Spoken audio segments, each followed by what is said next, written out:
देखिए 3D का abdomen का 3D इमेज है। इसमें मैं 3D को वीआर बोलते हैं, वॉल्यूम ब्रेडिंग टेक्निक इसका नाम होता है, वीआरटी।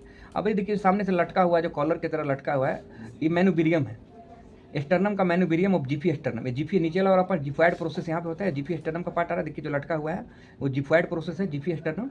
ऊपर में स्टर्नम, बीच में मैनुबिरियम, यहाँ पे जीफी स्टर्नम हो गया। नीचे आइए अगर देखिए फ्लोटिंग रिप्स है, नीचे में 11 और 12 रिप्स, जैसे 11वां रिप्स और 12वां रिप्स। ये आपका क्यूबिक एक्सरे में 11वां 12वां आना ही चाहिए। फिर यहाँ जो दिख रहा है वो स्पाइनस प्रोसेस दिख रहा है, देखिए साइड साइड में जो कांटा के जैसा निकला हुआ है वो स्पाइनस प्रोसेस है।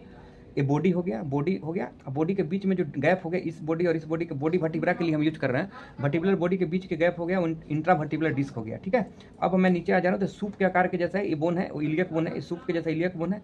ये ज्वाइंट हो रहा है, देखिए सैक्रक इलियक ज्वाइंट, दो हड्डियों के बीच का ज्वाइंट सैक्रम बोन और इलियक बोन, इसके बीच का ज्वाइंट को हम सैक्रक इलियक ज्वाइंट बोलते हैं। शॉर्ट फॉर्म में इसको एसआई ज्वाइंट भी हम बोल देते हैं। ठीक है, और यहाँ देखिए ये जो होल होल दिख रहा है, जो छेदा छेदा जैसा छोटा छोटा दिख रहा है, ये आपको सैक्रम को ब्लड सप्लाई करने वाला जो आर्टरी है, जो इलियक आर्टरी जो होता है उसी को सप्लाई करता है, वैसे ही जाता है। जैसे हम तार कहीं अगर घर में फिट करते हैं तो वायरिंग में तार लगाते हैं, तो वायरिंग में होल किया हुआ है, मतलब यहाँ से हमारा आर्टरी गुजरती है, तो ये हमारा सैक्रम को ब्लड सप्लाई करती है, तो उसके लिए होल दिया हुआ है। फिर आपका ये देखिए, ये आपका बॉल है, बॉल को हम लोग हेड ऑफ फीमर का बॉल बोलते हैं। Ball and socket joint pectoral girdle pelvic girdle में जो होता है वो आपका हिप ज्वाइंट में होता है। Pelvis and pectoral ball and socket joint पाया जाता है। तो ये आपको क्वेश्चन आएगा बॉल एंड सॉकेट ज्वाइंट किसका पार्ट है, तो हिप ज्वाइंट का पार्ट है। और ये ओबरेटर फोरामेन है, पेल्विस का ओबरेटर फोरामेन दिख रहा है। ये आपका ग्रेटर ट्रोकोंचर दिख रहा है, बाहर निकला हुआ ग्रेटर ट्रोकोंचर, नीचे में लेजर ट्रोकोंचर। ये आपका बॉल है, पूरी तरह से बॉल दिख रहा है। बॉल के भी देखिए कैविटी दिख रहा है, अंदर से कैविटी दिख रहा है, एसिटाबुलम कैविटी, इसको हम एसिटाबुलम कैविटी बोलते हैं। कैविटी जस्ट लाइक सॉकेट का काम करता है, उसमें हमारा हड्डी बिल्कुल कनेक्ट होता है।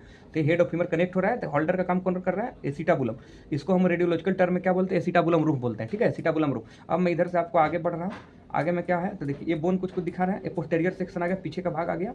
पीछे का भाग में क्या है, ये आपका सैक्रम और कॉक्सिस है। नीचे देखिए कॉक्सिस, ये कॉक्सिस हो गया नीचे, ऊपर सैक्रम। ये छोटा छोटा होल दिख रहा है, इसका ब्लड सप्लाई करता है, यहीं से आर्टरी गुजरती है। ओबरेटर फोरामेन दिख रहा है, पूरा हड्डी को पीवी सिम्फेसिस बोलते हैं।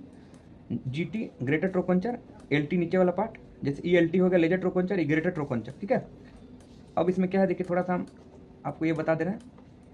अब यहाँ पे देखिए सेजाइटल सेक्शन में मैं बता रहा हूँ, ये बॉडी हो गया, दो बॉडी के बीच के गैप को इंट्रावर्टिकुलर डिस्क बोलते हैं।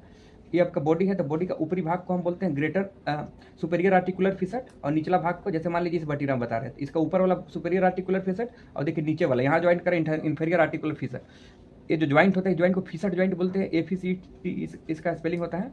और इस सुपेरियर आर्टिकुलर फिसट नीचे जो स्पाइनस प्रोसेस को ज्वाइन करता है उसको इंफेरियर आर्टिकुलर फिसट, ये स्पाइनस प्रोसेस को ज्वाइन करता है, पिछला हिस्सा को, ऊपर का सुपेरियर नीचे इंफेरियर।